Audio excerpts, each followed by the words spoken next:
Praise the Lord. प्रभु आप सबको आशीष दे आज का वचन से, और ज़रूर आप आशीषित होंगे इस वचनों से, क्योंकि जो टॉपिक ही है वो सबके साथ घटता है, बहुतों के साथ घटता है। और बहुत लोग इस पाप में गिरते हैं, लेकिन बहुत बार लोग नुकसान उठाते हैं। इसका टॉपिक है क्रोध। क्या आपको भी क्रोध आता है? क्या ये क्रोध है जो आपके जीवन को तबाह कर रहा है? क्या क्रोध है जो आपके ज़िंदगी में बहुत उतार चढ़ाव लाया है? इसी क्रोध के बारे बाइबल से बात करते हैं। क्रोध आता क्यों है, किसे आता है, क्यों आता है, क्या होता है क्रोध आने से? तो जैसे हम लोग जानते हैं कि क्रोध जब आता है तो कब आता है? हम जब अपनी इच्छाओं को जो पूरा नहीं हो पाता है तब हमें गुस्सा आता है। हमने कल्पना कर लिया, हमने सोच लिया कि ये काम ऐसा होना चाहिए। जैसे आप घर का काम करते हैं या आप घर का कोई काम करवा रहे हैं किसी से, और आप चाहते हैं कि वो इंजीनियर, वो कारपेंटर, वो कोई भी काम कर रहा, तो आप बोलते हैं उसको ऐसा करना है, वो बार बार रिपीट करते जाता है। तो क्या होता है, मेरी इच्छा के अनुसार नहीं होता है, तो किसी किसी को बहुत क्रोध आता है। ये पहले क्रोध छोटा रहता है, फिर धीरे धीरे वो क्रोध बढ़ते जाता है। क्या शरीर में आता है, क्या जीवन में आता है, क्या ये सब चीज होता है। उसके बाद क्रोध करने वाला झगड़ा मचाता है, क्रोध करने वाला लड़ाई करता है, ज़्यादा हुआ तो दंगा भी होता है। कि एक व्यक्ति के साथ बाइक और स्कूटी में टक्कर हुआ, और उसी टक्कर के चलते, गुस्सा के चलते, छोटा सा चोट था, झुकने नहीं के कारण वो उससे बकझक करने लग गया। गुस्सा में, आपा में, ईगो में लग गया। किसी किसी को अपना ईगो में लग जाता है और उससे लग गया, और फिर वो गुस्सा में ज़्यादा बहस होने लगा तो गुस्सा में उसका हत्या कर दिया, मर्डर कर दिया। मतलब लोग ऐसा भी है कि गुस्सा में हत्या तक करते हैं। ये ऐसा है, नुकसान लाता है गुस्सा। क्रोध क्या करता है? झगड़ा कराता है, मन में चिड़चिड़ाहट, कुड़कुड़ाहट, अंदर अंदर कुड़कुड़ाहट होता है। मतलब आप सोचिए ना, जब गुस्सा आएगा, कुड़कुड़ाहट आएगा, तो कोई काम आप कर पाइएगा ठीक से? क्या मन लगेगा? क्योंकि आपको नफरत आ जाएगा, गुस्सा आ जाएगा, हर एक चिड़चिड़ाहट की बातें अंदर में घुसते चले जाएगा, मन में वो कड़वाहट आ जाएगा, गुस्सा आ जाएगा। गुस्सा जो आता है, क्रोध जब आता है, तो धीरे धीरे क्या काम होता है? यही होता है कि अच्छा काम भी बिगड़ने लगता है, क्योंकि आपका मन ही खराब हो चुका है। अब कहाँ से मन लगेगा? क्योंकि ये गुस्सा, ये क्रोध जो है आपका अंदर से आपको खोखला करते जाता है, आत्मिक जीवन को खराब करते जाता है। ऐसे भी आत्मिक जीवन नहीं भी है तो सारे शरीर में भी चोट लाता है, शरीर में भी तकलीफ आता, बीमारी आता है गुस्सा से। क्रोध से क्या होता है? रिश्ता खराब होता है, दोस्ती खराब होता है, परिवार खराब हो जाता है, फैमिली का रिश्ता खराब हो जाता है। और यही क्रोध जो हमारा जीवन को तबाह करने चल जाता है। क्रोध से तबाही आता, परिवार में टूट होता है, माँ बाप से, बच्चों से, पति पत्नी के साथ, दोस्तों के साथ अच्छा रिश्ता खराब होता है इस क्रोध के चलते, इस गुस्सा के चलते। और ज़्यादा क्रोधी होते हैं तो अपराधी भी हो जाते हैं, और लोग झुक नहीं पाते हैं, इसीलिए क्रोध आता। अगर सामने वाला अगर झुक जाए, जैसे गाड़ी रोड एक्सीडेंट होता है, तो दोनों, उसको ईगो में लग रहा है, इसको ईगो में लग, कोई झुकना नहीं चाहता, और एक जब झुक जाता है तो मामला वहाँ कम से कम शांत हो जाता है। लेकिन जब दोनों नहीं झुकना चाहते हैं तब वहाँ झगड़ा होता है। तो क्यों गुस्सा आता है? क्यों नहीं शांत हो जाते? क्यों नहीं नम्र हो जाते? क्योंकि जब गुस्सा आता है तो अपराधी भी बनेंगे और हत्यारे भी हो जाते हैं ज़्यादा गुस्सा होने पे। अब क्रोध से आता क्या है? जलन होता है, नफरत होता है, कुड़कुड़ाहट होता है, बदले का विचार आता है, बदले की भावना आता है, डाह से भर जाते हैं। ये सब चीज़ें क्रोध के साथ मुफ्त में मिलता है। क्या आप लेना चाहते हैं ये क्रोध के साथ मुफ्त में? बताइए कौन लेना चाहेगा? लेकिन ऐसा सिचुएशन आता है कि ऑटोमेटिक क्रोध आता है और आपा खो देते हैं, उसके बाद जाके अफसोस होता है। कोई हत्या कर देते हैं तो जेल में जाके अफसोस करते हैं। देखिएगा, कभी कभी जब गुस्सा में आपा खो देता है, हत्या कर देता है, तो बाद में सॉरी बोलते हैं, या फिर जेल में जाके या फिर थाना में जाके खुद को सरेंडर करते हैं। क्यों? क्योंकि उसे बाद में अफसोस होता, बाद में पता चलता है। आज क्रोध ऐसा ही है, झट क्रोध करते हैं। बाइबल क्या बोलता है? झट क्रोध करने वाले का मित्र ना होना। नीति वचन 22:24। क्रोधी मनुष्य का मित्र ना होना और झट क्रोध करने वाले के संग ना चलना। मतलब शॉर्ट टेम्पर, झट क्रोध आता है, इन लोगों का संगति नहीं करने के लिए बाइबल इस बात को बताता है। इस बात को सिखाया गया है कि परमेश्वर चाहता नहीं कि तुम झट क्रोध करो, और इसका संगति क्यों करने से मना किया जा रहा? इसीलिए क्योंकि वो स्वभाव आप में भी आएगा।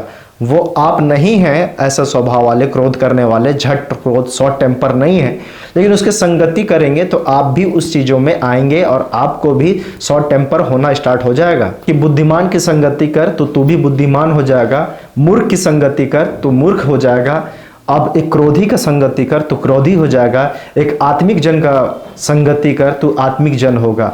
आप किसकी संगति में दिन रात समय बिता रहे हैं, किससे बात कर रहे हैं, किसको देख रहे हैं, मोबाइल की संगति में है, लोगों की संगति में है, लेकिन आप क्या देखते हैं, क्या बातें करते हैं, क्या कर रहे हैं, ये संगति जो होगा इसी से आपका स्वभाव भी वही असर करते जाता है। और जब ये सब कड़वाहट आ जाएगा, क्रोध कर करके, जलन, गुस्सा, नफरत, कड़वाहट, कुड़कुड़ाना, चिड़चिड़ाना, डाह और जलन, ये सब चीजें जब आ ही रहे, नफरत आ ही रहे, तो क्या आप मन में बुरा विचार नहीं रख रहे? क्या आप में डाह नहीं आ गया? तो बाइबल कहता है भजन संहिता 66 का 18 में, अगर मैं मन में अनर्थ की कल्पना गढ़ता तो परमेश्वर मेरी ना सुनता। तो आप सोचिए कि ये सब चीजें आपको प्रार्थना में मन लगेगा, क्या आपका प्रार्थना का उत्तर आएगा? इसी कारण से बहुत बार प्रार्थना का उत्तर नहीं आता, क्योंकि हम उसको माफ नहीं कर सकते, कभी माफ नहीं करेंगे जिंदगी में, ऐसा हम नहीं कर सकते उसको कभी, ऐसा मेरे साथ वो दुख दिया है, ऐसा तकलीफ दिया है। लेकिन प्रभु ने ये नहीं सिखाया। प्रभु ने कहा कि क्षमा करो ताकि तुम्हारे भी क्षमा किए जाए। प्रभु कहता दया करो, तुम्हारा भी दया होगा, परमेश्वर करेगा, क्योंकि दया न्याय पर जयवंत होता है। लेकिन लोग क्रोध को छोड़ नहीं पा रहे, नफरत को छोड़ नहीं पा रहे। मैं आगे बताऊंगा कि इस क्रोध से कैसे निकलना है।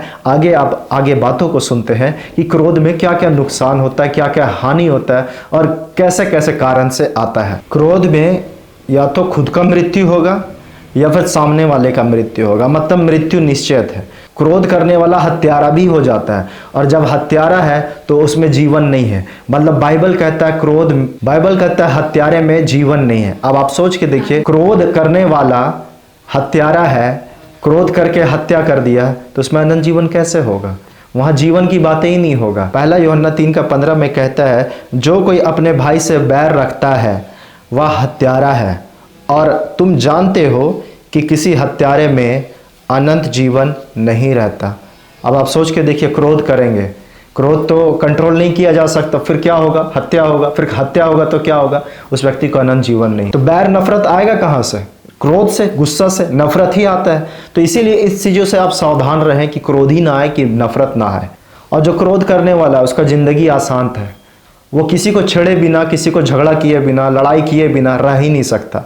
गुस्सा आएगा या तो अपने परिवार में या बाहर जाके झगड़ा करेगा, और तब जाके उसको शांति सा उसको लगता है, लेकिन उसके जीवन में शांति है नहीं। क्योंकि क्रोध करने वाला को देखिएगा अशांत रहता है, बेचैन रहता है। क्रोध बीमारी को भी लाता है, क्रोध मुसीबत को भी लाता है, और उसके साथ जो रहता है, जो क्रोध करने वाला का दोस्त रहता है, कभी कभी ऐसा होगा कि वो भी मुसीबत में पड़ेगा, उसका नुकसान उसको भी उठाना पड़ेगा, जो उसके साथ उसकी संगति में रहते हैं। और जो गुस्सा करता है, क्रोध करता है, देखिएगा इतना होता था कि दिमाग काम करना बंद कर जाता है। उस समय गुस्सा शरीर को वश में कर लेता है। मतलब गुस्सा इतना हो जाता है कि वो शरीर को कंट्रोल कर लेता है। आप चाह के भी अपना शरीर को रोक नहीं पाते हैं, क्योंकि गुस्सा इतना ज़्यादा उत्तेजित रहता है। तो इसीलिए शांत रहने का कोशिश करें, और ऐसे लोगों को दोस्ती रखने से उठाना ही पड़ता है नुकसान। भजन संहिता 37:8 में क्या कहता है? क्रोध से परे रह और जलजलाहट को छोड़ दे, मत कुड़, उससे बुराई ही निकलेगी। कुड़कुड़ाते हैं तो ऑटोमेटिक है कि अंदर अंदर कुड़कुड़ा रहे, दूसरों को नहीं बोल रहे, तो अंदर कुड़कुड़ा रहे, तो ऑटोमेटिक है कि उसके अंदर से अच्छाई नहीं निकलेगा, उसके प्रति बुराई ही निकलेगा। प्रभु ने कहा सबसे प्रेम करो। कहाँ से प्रेम करेंगे? कुड़कुड़ाहट है, कड़वाहट भरा हुआ है, तो कहाँ निकलेगा? बाहर से क्या निकलेगा? मुंह से, हमारे स्वभाव से क्या निकलेगा? वही निकलेगा, बुराई और बुराई। इसीलिए क्रोध से दूर रहे। याकूब 1:20 में क्या कहता है? क्योंकि मनुष्य का क्रोध परमेश्वर के धर्म का निर्वाह नहीं कर सकता। बहुत सारे लोग प्रभु के काम में हैं, प्रभु के धर्म के काम में हैं, लेकिन बोलता है कि मनुष्य का क्रोध परमेश्वर के धर्म का निर्वाह नहीं कर सकता। अगर आप प्रभु में हैं तो आप क्रोध से परे रहे। क्रोध में है और आप प्रभु के साथ चलना चाहेंगे, बोलेंगे, तो इससे परे रहे। ये परमेश्वर का वचन है। और बिना कारण का क्रोध करने वाला का तो समझिए वो तो पापी ठहरेगा ही, क्योंकि वो बिना कारण से उसके अंदर गुस्सा आता है तुरंत। तो सावधान रहना चाहिए ऐसे में। क्रोध के समय में देखिएगा डिसीजन बहुत गलत होता है, निर्णय बहुत गलत होता है। तो जब क्रोध आ ही गया तो कभी डिसीजन मत लीजिए, क्रोध से बचने का कोशिश कीजिए, क्योंकि क्रोध में नुकसान उठाना पड़ता है। ये शुरू से बता रहा हूँ, हानि उठाना पड़ता है। देखिएगा जो लोग क्रोध करते हैं, बड़ा बड़ा कदम उठा लेते हैं, डिसीजन ले लेते हैं क्रोध के समय में, वो बहुत नुकसानदेह होता है फिर बाद में जाके। क्योंकि क्रोध में तो आपा खो देते हैं, किसी को मार देते हैं, किसी को चोट पहुंचा देते हैं, पता नहीं चलता उसे कितना जोर से मारे, क्योंकि लोग गुस्से में बहुत जोर से मारते हैं और उसके बाद पता चलता है या तो उसका मृत्यु हो जाता है या फिर कोमा में चले गया या फिर ऐसा स्थिति में चले गया है कि सेंसलेस, मतलब उसका मतलब समझिए कि शरीर खत्म सा। अब बताता हूँ कि कैसे हम इन सारी क्रोधों से निकल सकते हैं, इस क्रोध से बचना कैसे, निकलना कैसे, परमेश्वर ने हमें क्या क्या वचन दिया, कैसे हमसे परमेश्वर ने सिखाया है, सामर्थ्य और बल दिया। क्योंकि देखिए, क्रोध से निकलना, मनुष्य को वश में करना बहुत मुश्किल है, अपने आप को वश में करना इस गुस्सा के समय। एक ही उपाय है कि आप यीशु मसीह में पूरा भरोसा रखें, प्रार्थना करें कि इस बुरी आदत से छुटकारा पा सके, प्रार्थना करें, बाइबल पढ़ें, वचन के अनुसार चलने के लिए पवित्र आत्मा से सहायता मांगे, तो इन चीज़ों से आप निकल सकते हैं। और भी बहुत सारी बातें हैं, जैसे बताता हूं कि क्रोध से अगर निकलना है तो जिसे क्रोध आ रहा है, जिसे अगर क्रोध आ रहा है तो वहां से हट जाइए, उस संगति से हट जाइए जो माहौल गर्म है, जहां गुस्सा आ रहा है, जहां लोग लड़ रहे हैं, झगड़ा हो रहा है, उस जगह से हट जाइए, क्योंकि आप आपा खो देंगे। आपको पता है कि आपका गुस्सा कितना ज़्यादा है, आपको पता है, तो आप उस जगह से हट जाइए, क्योंकि आप जानते हैं अपने आप को कि आपका मुंह से कुछ अपशब्द निकलेगा, श्राप निकलेगा। मुंह को बंद रखें और उस जगह से हट जाए। नीति वचन 17:14 में क्या कहता है? झगड़े का आरंभ बांध के एक छेद के समान है, झगड़ा बढ़ने से पहले उसको छोड़ देना उचित है।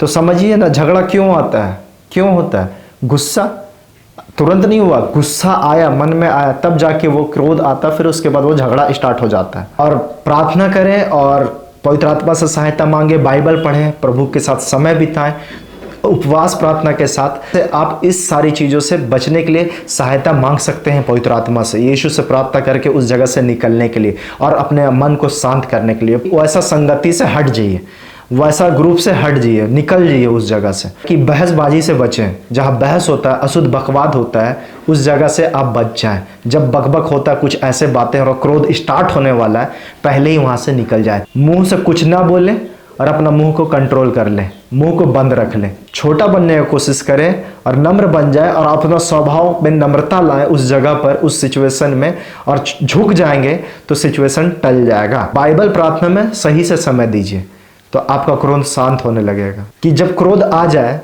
तो आधा बात करके वहां से निकल जाइए, जितना तक बात हुआ उसी के बीच में से निकल जाइए। कम बातें करें, जब आप सोच समझ कर बात करेंगे, शांत होकर बात करेंगे, कुछ भी बोलने से पहले सोचिएगा, अपना मुंह से कम बातें करेंगे तो आप क्रोध से इन सारी चीज़ों से बच सकते हैं। मतलब आप उपवास प्रार्थना के साथ, बाइबल पढ़ने के द्वारा, प्रभु के लोगों की संगति करने के द्वारा धीरे धीरे आप में वो क्रोध, वो सारा चीज़ शांत होना स्टार्ट हो जाएगा। अपने आप को ऐसा संगति से अलग रखें। ये क्रोध ऐसा है जो नुकसान ही पहुंचाता है, कुछ अच्छा चीज़ें नहीं लाता है। मैं विश्वास करता हूं कि आपने सीखा और समझा होगा। क्रोध से हमारा ज़िंदगी अच्छा नहीं होता, क्रोध से नुकसान ही होता है। हम प्रभु में बढ़ना भी चाहते हैं, लेकिन क्रोध हमारे साथ है तो हम प्रभु में बढ़ना मुश्किल है। इसीलिए प्रार्थना करें कि आपका क्रोध शांत रहे और अपना ज़िंदगी को प्रभु के हाथ में सौंपें और पवित्र आत्मा की अगुवाई में चलाएं। और मत्ती 5:22 के अनुसार कहता है, जो अपने भाई पे क्रोध करता है वो कचहरी में दंड के योग्य ठहरेगा। प्रभु में चल रहे नम्रता के साथ, प्रेम के साथ। क्रोध आज बहुत जगह दिख रहा है मसीहों में भी, लेकिन प्रेम और मेल मिलाप नहीं है। लेकिन हम कहते हैं कि सबसे प्रेम करते हैं, प्रेम है तो उस क्रोध से बचिए, क्योंकि ये क्रोध आपका हर एक मेहनत आत्मिक जीवन में सब बेकार कर सकता है। इसीलिए क्रोध को अपने जीवन में आने ना दे और प्रार्थना में लगे रहें कि प्रभु इस क्रोध से आपको बचाए, पवित्र आत्मा सहायता करे। मैं विश्वास करता हूँ कि सारी चीज़ों को अपने जीवन में इस्तेमाल करेंगे और बाइबल को पहला स्थान, प्रभु को पहला स्थान देंगे अपने ज़िंदगी में। और बाइबल का वचन प्रभु का वचन है, उसी के अनुसार अपना ज़िंदगी को चलाएंगे। प्रभु इस वीडियो के द्वारा आप सबको आशीषों से भरें। Praise the Lord.